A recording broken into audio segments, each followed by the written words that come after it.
téléspectateurs sur la télévision du Mahon Meir et on va parler actualité. Aujourd'hui, un sujet qui a fait couler beaucoup d'encre il y a quelques semaines déjà, c'est l'approbation du gouvernement israélien pour la création d'un espace mixte au mur des lamentations, au Kotel donc. Certains partis religieux ont dénoncé un affront aux traditions. On en parle avec le Rav Uri Cherki. Shalom. Shalom. Alors jusqu'à présent, la zone homme et la zone femme de l'esplanade du Kotel a été gérée par les orthodoxes. Pourquoi devrions-nous avoir un autre espace supplémentaire et pour répondre à quel besoin? Eh bien, en fait, c'est absolument inutile parce que cela crée un problème supplémentaire. Vous savez que le Kotel, c'est le lieu de rencontre du peuple juif. À partir du moment où vous avez un kotel pour tel juif et un kotel pour d'autres juifs, eh bien vous posez un problème de séparation, vous créez en fait deux peuples. Bon, ça n'en est pas encore là, mais c'est la propédeutique que cela défend. Et donc, s'il y a des solutions à trouver, elles doivent se trouver au sein d'un kotel unique, puisque le peuple juif est un peuple unique. Bah, certaines personnes vont dire justement la séparation homme-femme, c'est une séparation. Oui, alors la séparation homme et femme est traditionnelle dans le peuple juif, dans les synagogues et même dans le temple de Jérusalem. Donc pourquoi ne pas la continuer? Nous sommes des juifs après tout. Mais quand nous parlons de courant dans le judaïsme, c'est là que l'on cache en fait une sorte de brisure, de faille dans l'identité originelle du peuple d'Israël.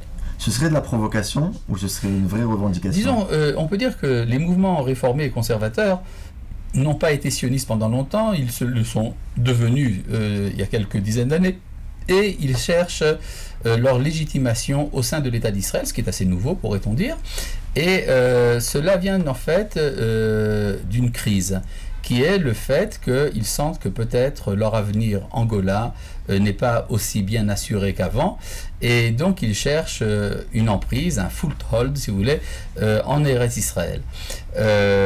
Actuellement, la société israélienne n'a pas donné de légitimation au mouvement réformé. Au niveau de la loi israélienne, le seul judaïsme officiellement reconnu par la loi et le judaïsme orthodoxe. Donc, on peut dire qu'on peut comprendre ces tentatives, mais on peut comprendre également que la société israélienne, dans son ethos collectif, refuse ce genre d'action. On peut appeler ça une provocation si vous voulez, mais c'est pas ça le problème. Donc, dans ce que vous dites, Rav, c'est vraiment un problème et un affront aux valeurs juives. Disons comme ça, c'est une sorte de divergence, de bifurcation par rapport à la tradition. La tradition d'Israël a toujours été fidèle à la halakha, a toujours été fidèle à l'idée que le judaïsme est révélé, et on peut, à partir du moment où l'on fonde une autre mouvance, même si elle a une apparence extérieure traditionnelle, en fait, il s'agit de tout à fait autre chose. C'est une fidélité ou c'est, on va dire, on peut se permettre d'évoluer? Est-ce que ce serait une évolution? Alors, il y a des évolutions intérieures de la halakha elle-même.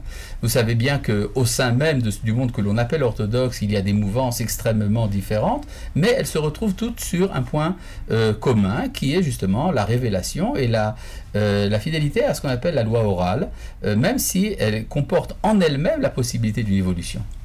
Alors, on pourrait dire d'ailleurs quelque chose d'assez paradoxal, c'est que justement la pression des réformés a amené une sorte de teshuva du monde haredi, qui brusquement se dit, tiens, il faudrait quand même que ce soit le grand rabbinat d'Israël qui gère tout ça, y compris les conversions, ce qui est quand même un mouvement de teshuva remarquable.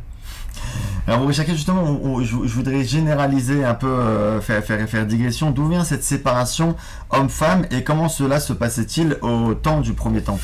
Eh bien, au temps du premier temple, c'était tout à fait différent. Vous savez que la Shekhinah était présente. Or, quand la Shekhinah est présente, il n'y a pas de Yetzer Hara, il n'y a pas de bassesse dans la vie intérieure, en tout cas pas dans le lieu de la révélation. Ce n'est qu'à l'époque du deuxième temple déjà, au temps des hommes de la grande assemblée qui comportaient encore des derniers prophètes parmi eux, qu'on a décidé que lorsqu'il y a des grands rassemblements dans le temple de Jérusalem, on fait une séparation.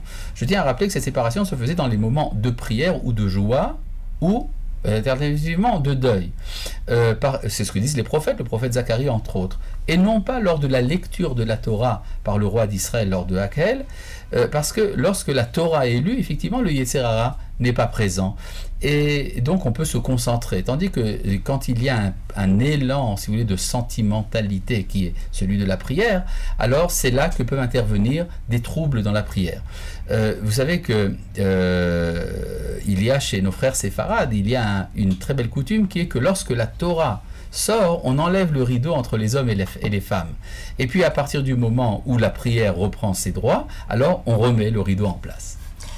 Quel est le statut du Kotel actuellement? On le considère comme le lieu le plus saint du judaïsme, mais c'est vraiment le cas au niveau là? C'est totalement faux. Je pense qu'il est bon de remettre les points sur les i. Le lieu le plus saint du judaïsme, c'est l'esplanade du temple et le saint des saints, même si le temple n'est pas construit. C'est une évidence. Ce qui fait la sainteté du Kotel, c'est que c'est un mur de soutènement du temple. C'était le seul lieu où les Juifs avaient le droit d'entrer lors de la domination des Goïm. Aujourd'hui, on peut dire que le Kotel a pris le statut, au niveau halachique, de la plus grande synagogue du peuple juif. C'est en fait un lieu qui est entièrement synagogal, c'est un lieu de rencontre, et de ce point de vue-là, il est extrêmement important pour notre peuple. Rav Shaki, vous qui aimez être précis dans vos propos, quelle est la différence entre un lieu sacré et un lieu saint, si on doit parler en français? Disons que le terme de sacré n'a pas sa place dans le judaïsme. Dans le sacré, vous avez cette idée de quelque chose de mystérieux. Le mystère, qui est tellement choyé, vous savez, par la tradition chrétienne, implique quelque chose d'un peu terrorisant et d'un peu irrationnel.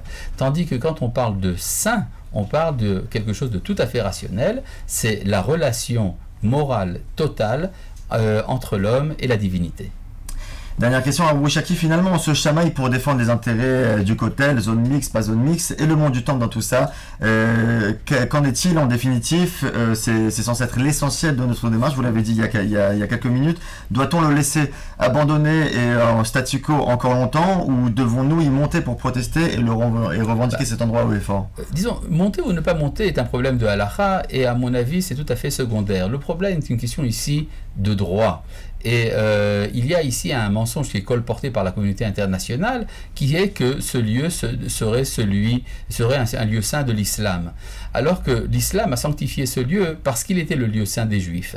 Et je pense que si l'on veut parler de paix et d'harmonie entre les peuples, on ne peut pas baser la paix sur un mensonge. Il faut d'abord rétablir la vérité. À partir du moment où le monde musulman sera prêt à reconnaître la nature véritable de ce lieu, c'est alors que le dialogue pourra s'engager. Mais si physiquement on ne revendique pas ce lieu, est-ce que c'est de quelle manière on peut... Ce lieu est tout à fait revendiqué physiquement, étant donné qu'il est sous souveraineté totale de l'État d'Israël, même si des droits ont été accordés au Waqf jordanien.